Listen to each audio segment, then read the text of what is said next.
اللہ کے نبی نے فرمایا تمام فساد کی جڑ دنیا کی محبت ہے۔ ہم سب آج سب دنیا سے محبت کر رہے ہیں، سارا دن ہماری آنکھوں کے سامنے دنیا ہوتی ہے میرے پیاروں۔ اللہ نے قرآن میں فرمایا آسان بات، فَأَمَّا مَنْ طَغَى، جس نے سرکشی کی، فَآثَرَ الْحَيَاةِ الدُّنْيَا، دنیا کو دین پہ ترجیح دی، دنیا کو دین پہ ترجیح دی، فَإِنَّ الْجَحِيمَ الْمَأْوَىٰ، سیدھا اللہ کہہ رہے ہیں جہنم میں جائے گا۔ میرے پیارے دوست بزرگوں، اللہ نے ہمیں مرنے کے لیے بھیجا ہے، ہم جینے کی تیاری کر رہے ہیں۔ اللہ کے نبی نے فرمایا زندگی ایسی گزارو جیسے راہ چلتا مسافر۔ ہماری زندگی ہے پیسنجرز والی یا موونگ ٹریولرز والی، ہم نے تو آج زندگی مقیم بن کے گزار رہے ہیں۔ میں امریکہ میں رہتا ہوں، یہ میرا گھر ہے میرے پیاروں، ہمارا گھر امریکہ نہیں، ہم سب کا گھر قبر ہے، قبرستان۔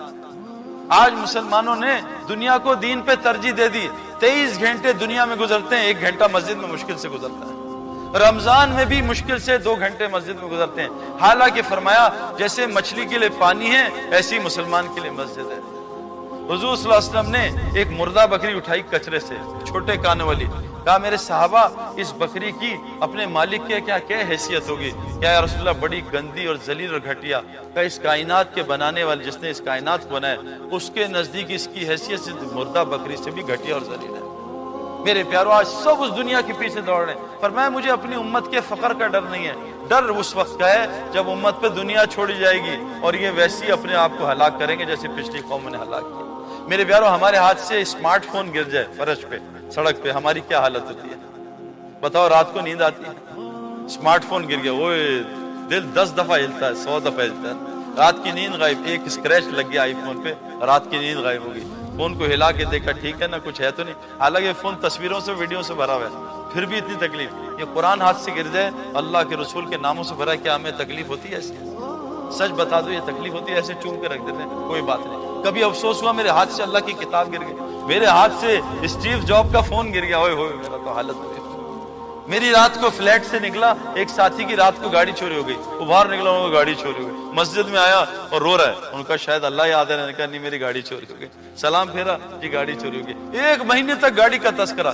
کبھی فجر کی نماز چھوٹ گئی ہو، ہمیں کبھی افسوس ہوا ہے میرے پیاروں کہ میری تکبیر اللہ چھوٹ گئی؟ عائشہ رضی اللہ عنہا فرماتی ہیں اس کائنات میں جو کچھ ہے اس سے بہتر فجر کی 2 رکعت سنت ہے۔ کبھی ہمیں فجر کی فرض نماز سن کے افسوس ہوا، نیند اڑ گئی، آج میری نماز چھوٹ گئی۔ میرے پیارو ہم یہ دنیا کی محبت نے ہمیں، اللہ کے نبی نے فرمایا جو دنیا سے محبت کرے گا اللہ اس کے دل کو اندھا کر دیں گے۔ فرمایا جو دنیا کو مقصد بنا کے زندگی گزارتا ہے اللہ اس کے حالات کو پھیلا دیں گے اور پریشانیوں سے اور مصیبتوں سے اس کی زندگی بھر دیں گے اور اس کو فقیر کر دیں گے اور دنیا کے لیے اس کو ذلیل کریں گے۔ اور جو آخرت کو مقصد بنا کے زندگی گزارے گا اللہ اس کے احوال کو جمع کر دیں گے، اس کے کاموں کو جمع کر دیں گے، اس کے دل کو غنی کر دیں گے اور کیا کریں گے؟ دنیا کو ذلیل کر کے اس کے قدموں میں ڈالیں گے۔ آج میرے پیارو ہمارا سب سے بڑا دشمن دنیا نہیں، دنیا کی محبت ہے۔ کشتی اور پانی ساتھ ساتھ ہیں، کشتی پانی سے اوپر ہونی چاہیے، اگر پانی کشتی کے اندر گیا کشتی ڈوب جائے گی۔ آج مسلمانوں کے اندر دنیا گھس چکی ہے میرے پیارو۔ ایک آدمی نے مولوی صاحب سے کہا مولوی صاحب میرے کنویں میں نا 4 کتے گر گئے ہیں، پانی پیتا ہوں وہ کیا ہوگا؟ کب ناپاک ہو گیا۔ مولوی صاحب نے کہا کیا کروں؟ تو مولوی صاحب نے کہا اتنے ڈول نکالو، 60-70، وہ نکال لیے، پانی پینے لگا۔ دوسرے مولوی صاحب نے کہا پانی ناپاک ہے۔ کہا عجیب مولوی ہو تم لوگ، ہم لوگ دین سیکھتے نہیں مولویوں کو اڑانا شروع کر دیں۔ کہا عجیب مولوی ہو، وہ کہہ رہے ہیں اتنے ڈول نکالے، تم کہہ رہے ہو ناپاک ہے۔ وہ کہا واپس ان مفتی صاحب کے پاس جاتا ہوں۔ مفتی صاحب سے کہا مفتی صاحب آپ نے کہا تھا وہ کتے پانی میں گر گئے ہیں تو آپ نے کہا اتنے ڈول نکالو، میں نے نکال لیا۔ وہ مفتی کہہ رہے ہیں پانی ابھی بھی ناپاک ہے۔ کہا بھائی کنویں سے کتے نکالے؟ کہا کتے تو نہیں نکالے۔ تو جب تک یہ اندر سے کتے نہیں نکلیں گے نا میرے پیاروں، نہ نماز سے وعدے پورے ہوں گے نہ تلاوت سے وعدے پورے۔ نماز رزق کو کھینچتی ہے، ہماری نماز نے ہمارے رزق کو دبئی اور چائنا پہنچاتی ہے۔ نماز فحاشی بے حیائی روکتی ہے، ہم نماز پڑھ کے غیبت شروع کر دیتے ہیں اور بد نظری شروع کر دیتے ہیں۔ مجھے کعبے میں طواف میں ایک لڑکے نے کہا سعید بھائی میں نے آج 15 طواف کیے لیکن ظالم بد نظری سے نہیں بچ پاتا۔ میں نے کہا بھائی فیلڈنگ کی الگ محنت ہے، بیٹنگ کی الگ محنت ہے۔ تم نے فیلڈنگ کی محنت نہیں کی، کیچ کیسے پکڑو گے؟ تم نے طواف تو کیا لیکن یہ جو نظروں پہ بریک لگانے کی اس کی الگ محنت ہے، وہ تم کرتے نہیں۔ اور اگر طواف پہ تم بد نظری کرتے رہے تو پوری دنیا میں اس گناہ سے نہیں بچ سکتے۔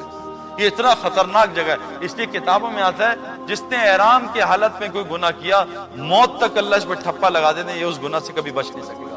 بہت بڑی توبہ چاہیے، بہت بڑی. تو نماز احرام کی حالت میں غیبت کر دی، احرام کی حالت بد نظری کر دی، جھوٹ بول دیا میرے پیار. تو پہلا دشمن دنیا کی اس لیے تبلیغ میں مزید اسلامی ویڈیوز کے لیے ہمارے چینل کو سبسکرائب کریں.